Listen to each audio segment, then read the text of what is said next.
IIM UPSC tuitions only in Tirumala IAS institute Chaitanyapuri. Call చేసి ఇప్పుడే join అవ్వండి. కన్నవారి ప్రేమను కాదని కట్టుకున్న ప్రీడితో వెళ్లిపోయింది. తల్లిదండ్రులకు ఇష్టం లేకుండా ప్రేమ పెళ్లి చేసుకుంది. కుమార్తె ప్రేమ పెళ్లిపై కోపంతో ఊగిపోయిన ఆ తండ్రి కత్తి దూశాడు. మాట్లాడుకుందామని పిలిచి కూతురుతో పాటు అల్లుడిపై దాడి చేశాడు. చిత్తూరు జిల్లా కుప్పంలో జరిగింది ఈ దారుణ ఘటన.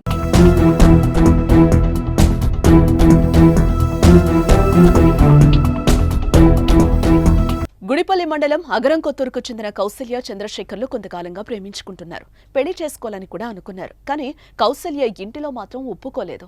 చంద్రశేఖర్తో పెళ్లొద్దని చెప్పారు. కానీ ప్రియుణ్ణి కౌసల్య వదల్లేకపోయింది. అతడే సర్వస్వం అనుకుని వెళ్లిపోయి ప్రేమ వివాహం చేసుకుంది. పెళ్లయ్యాక కుటుంబ సభ్యులు అర్థం చేసుకుంటారని ఆ నూతన జంట అనుకున్నారు. ఇంతలోనే రాజీ కోసం తల్లిదండ్రుల నుంచి కబురొచ్చింది. పెద్దల సమక్షంలో రాజీ చేస్తామని కుప్పం R&B అతిథి గృహానికి యువతి తండ్రి శివప్ప పిలిపించారు. ఎంతో ఆశగా వెళ్లిన చంద్రశేఖర్ కౌసల్యకు అక్కడ ఊహించని పరిణామం ఎదురైంది.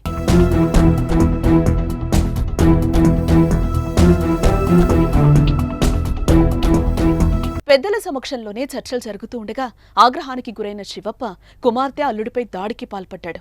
అడ్డుకునేందుకు వచ్చిన బంధువులపై కత్తితో దాడి చేశాడు.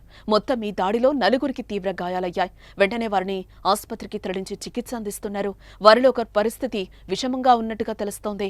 గాయపడిన బాధితులు చంద్రశేఖర్, రమేష్, సీతారామప్పగా గుర్తించారు. వీరిది గుడిపల్లి మండలం అగరం గ్రామంగా తెలుస్తోంది.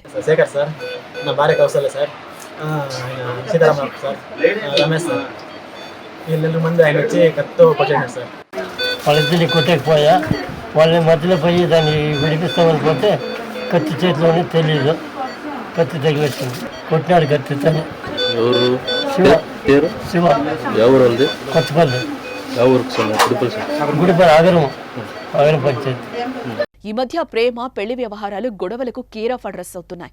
ప్రేమించుకుని కులాంతర వివాహం చేసుకున్న వారిని కుటుంబ సభ్యులు హతమారుస్తున్నారు లేదా దాడులు చేస్తున్నారు. పరువు పోయిందని మనస్తాపంతో కోపం పెంచుకుని ఇలాంటి ఘోరాలకు పాల్పడడం ఆందోళన కలిగిస్తోంది.